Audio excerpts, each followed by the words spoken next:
नमस्कार मित्रांनो, सकाळचे 6 वाजले आहेत आणि आज आहे शनिवार 16 ऑगस्ट 2025. आपण पाहत आहेत अमोक चॅनलवरच्या अपडेटेड प्रादेशिक ठळक बातम्या.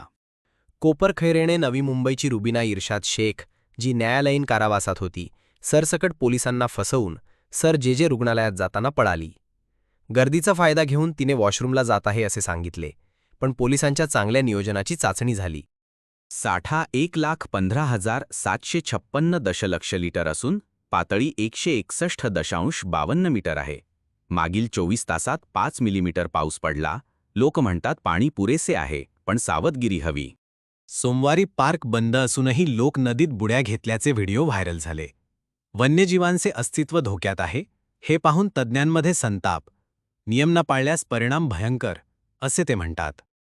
जालन्यात 15 ऑगस्टला मंत्री पंकजा मुंडे यांच्या कार्यक्रमात एसडीपीओ अनंत कुलकर्णी यांनी गोपाळ चौधरी यांना पायाने मारल्याचा व्हिडिओ व्हायरल झाला. सोशल मीडियावर लोक संतप्त, पोलीस म्हणतात आवश्यक कारवाई झाली. राजस्व मंत्री चंद्रशेखर बावनकुळे म्हणाले की गंभीर कर्जबाजीतून त्रस्त शेतकऱ्यांसाठी मदत देण्याचा विचार सुरू आहे. सरकार लवकरच सर्वेक्षण करणार. शेतकऱ्यांना दिलासा मिळेल की नाही ते पाहणे बाकी आहे.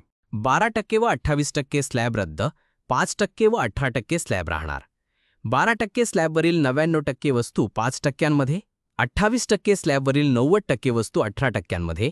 व्यापारी आणि ग्राहक दोघांनाही फायदा होईल. मुंबई, ठाणे आणि नाशिकमध्ये दोन्ही पक्षांचे पुनरुज्जीवन. ऐतिहासिक सहकार्याने राजकारणात नवा फड निर्माण होईल असे मत राजकीय विश्लेषकांचे आहे.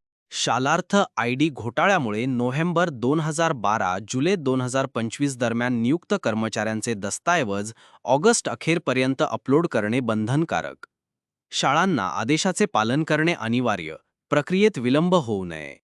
तर मित्रांनो, ह्याच वेळी ह्याच ठिकाणी परत भेटूया उद्या आपल्या अमोक चॅनलवर.